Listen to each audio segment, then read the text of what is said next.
Hey, what is going on? All right, so I had some fun with this one. I thought that my video was recording while I was recording my screen, but apparently the application I was using lied to me. Okay, so it only recorded the screen. So I tried to have some fun with it, put some little B rolls in there and effects and stuff. I'm not the best video editor, but it is what it is. So I hope you enjoy this. This is really a fun video. Make sure you stick around to the end too, because I think something hilarious happens, totally unexpected. But I get into a little conversation with ChatGPT, and we start asking about men. Let's check it out.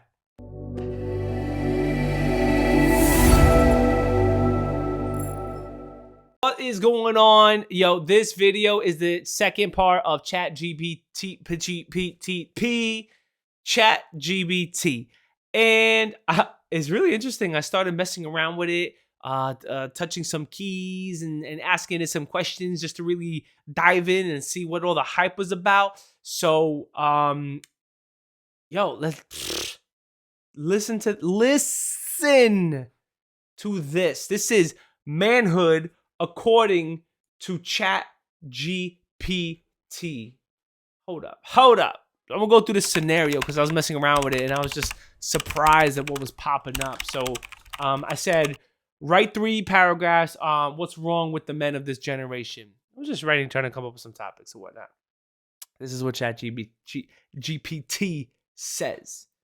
It says it is important to note that making generalizations about an entire generation of men is not entirely fair or accurate. Each individual is unique and should be judged on their own actions and behavior. However, there are some commonly observed issues that affect men of this generation. One issue that is often discussed is the lack of emotional intelligence and vulnerability among men. Many men are taught from a young age to suppress their emotions, to always project a sense of toughness and stoicism.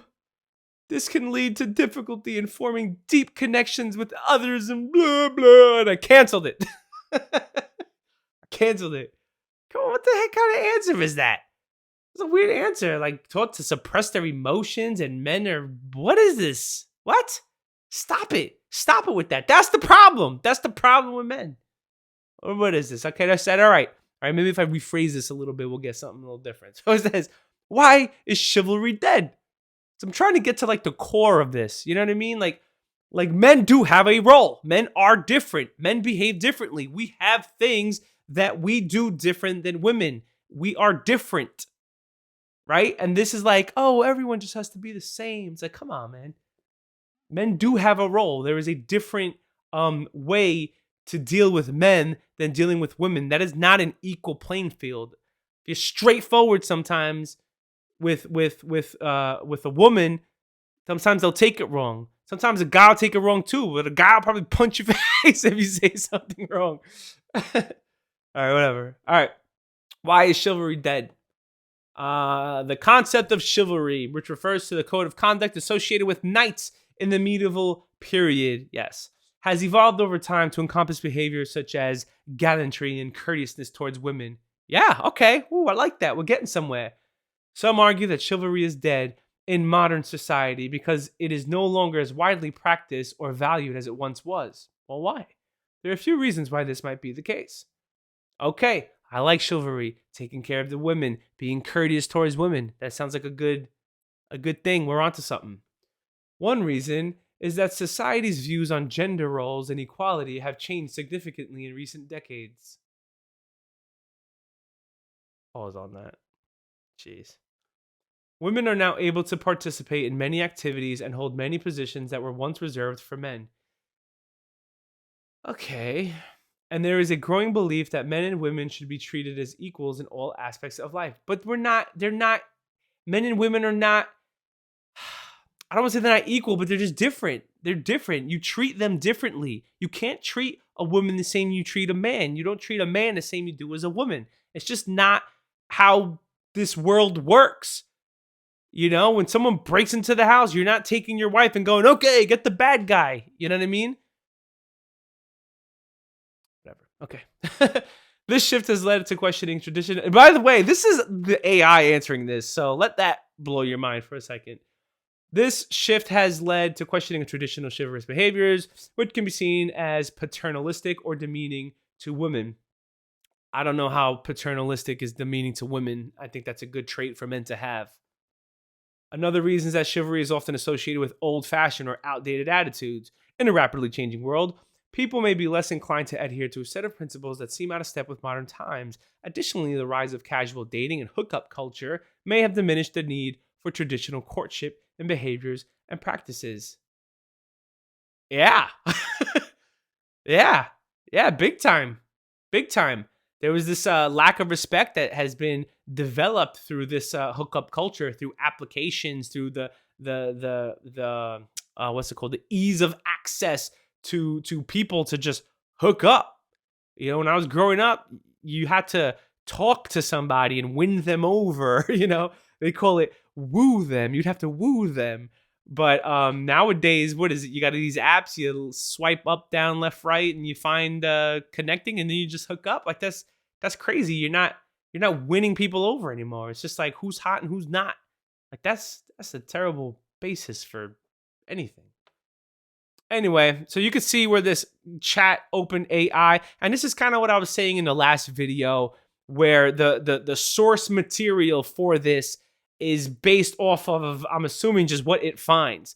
So as culture shifts, as social norms shift, this AI seems like it'll start picking that up and then start displaying that type of information. So you can imagine 10, 15, 20, 30, even 50 years from now, how different these answers may be, because the sources that it keeps getting it from are just being generated more and more by the shifting of whatever culture is at that point.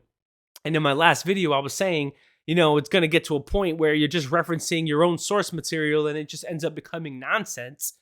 But, you know, I guess this is the start of Skynet. So we'll go from there. So I stopped it. I was like, okay, all right, I get it. And then I'm just trying to see, like, dude, I just, this is not the answers that I'm looking for.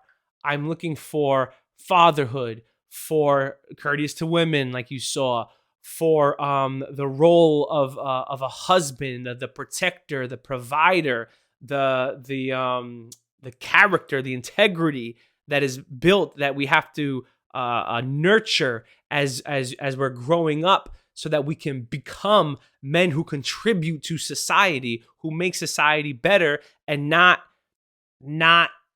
you know, just kind of fall into this role of passivity and, okay, you do it, blah, blah. Oh, I'm just going to be here. Like, nah, like, stand up, do something. TM. It's a hint of what's coming. All right. What type of role should men have today in society? And again, I'm messing around with it, clicking around, just trying to see. Again, the role of men in society, blah, blah, blah, gender equality, emotional intelligence. It's like, dude, okay.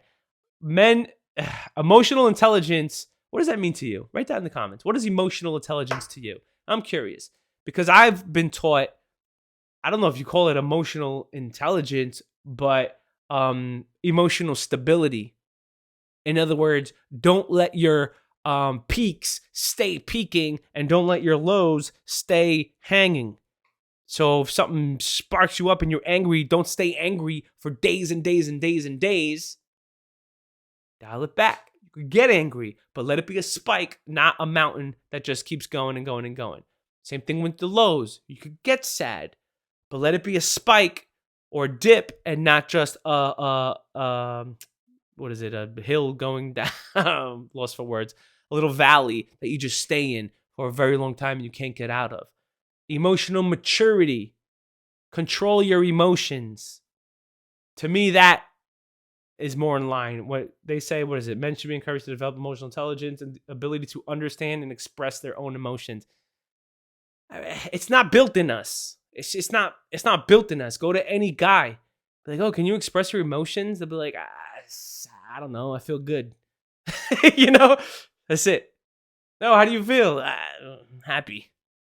Like, what is that? Emotional intelligence, getting in touch with your feelings. Men are not emotional beings. We're more logical in our thinking. There's a book, men are like waffles, women are like spaghetti, right? Like our brains, they compartmentalize different things. We can separate this from that and that from this, and there is no in between the lines. It's just separate stuff. Whereas women is more like spaghetti, like this thought connects with this thought, connects with this thought, and that means this thought over here. And then it's just like a whole scribble scrabble of thoughts. And then it's like, okay, wait, hold up. We just think differently. So to try to force men to think like women or try to force women to think like men, it's not normal. It's just not the norm. It's very hard, very difficult to change the inner of what a man is to become something that society says is what we should be. Sorry, bro. It's not it. So then at this point, I was like, okay, let me ask this AI, do you believe in God? And it's funny. As an AI, I do not have personal beliefs or a personal experience of the world. I've been trained by the largest data set of text, and I can provide information and answers and questions of what I have learned. The concept of God is complex and multifaceted topic that's understood and experienced differently by different people and cultures. Okay, I could deal with that. Thanks, AI. Thanks for that answer. Oh, now here's the kicker. This is what's up. Okay, I said, all right. Okay, AI. So smart. What does the Bible say about manhood? I'm going to read this slow because I want this answer to just like soak in, because AI, I guess left to itself is just picking up information here and there and all the data and this and that and that and this. And then you say, all right, let me get specific. What does the Bible say about manhood? What you think? Yo, check this out. I'm going to scroll all the way up because there's a long answer. You can read it with me because I got my screen on right here. The Bible, specifically the Old and New Testaments, I don't know what other testaments there are, but it's AI. That's fine. Has many passages that discuss manhood and the responsibilities and expectations for men. In the Old Testament, men are often depicted as leaders and providers for their family, and they're called to protect and defend their communities. I was like, yeah, yes, yes, yeah, that's what's up. That's what it is. They are also expected to follow God's commandments and laws and to serve as examples of righteousness and faith. Might drop it right there. Come on. And it still goes on. Ooh, AI, you're starting to win me over. In the New Testament, Jesus taught that true manhood is not defined by power or status, but by humility and service to others. Y'all ever heard of servant leadership? Take some notes. This is all biblical stuff. These are biblical principles. He also emphasized the importance of being a servant leader. And many of his teachings and parables illustrate this concept. Wow. Jesus came to serve. He rode in on a donkey. Before he died, he said, don't you think that I could just call a legion of angels to come down and just take care of all this? I'm doing the will of my Father. Oh. To have all of that power in your hand, knowing you can do something, but you don't. That's what's up. That's wow. That's amazing. That's character. That's integrity. That's power. That's power. That's power. That's good. All right. What does he say? One of the most well-known passages in the Bible that addresses manhood is found in Ephesians chapter 5, verse 25 to 23. It talks about the relationship between husband and wife and how a husband should love his wife as Christ loved the church, as a selfless act of service, and how a wife should respect her husband. That's coming in a couple weeks. I'm going to be doing the videos on respecting your husband and loving your wife. You're not going to want to miss that. Maybe I could edit the videos in the future. Still learning how this works, but it's probably going to be up there somewhere. It's also worth noting that the Bible also talks about being a good father and the importance of being a good role model to children. It's important to note that the Bible is a complex text that can be interpreted in different ways, and it's important to consider the historical and cultural context in which it was written when interpreting its teachings on manhood. AI, you done did me right. That's a good answer for what is manhood. Woo, that's the explanation. I mean, that's the AI summary of what the Bible depicts is manhood in the text, what the Old Testament says about manhood, what the New Testament says about manhood, and what we as men today should be striving for. And how do we know what to do or what it is? Yo, it said it right here. It's in the Bible. It's in the Old Testament. It's in the New Testament. The examples of Jesus. Read Genesis, learning about the roles. Ooh, I'm excited for this year because we're going to be getting into all of that.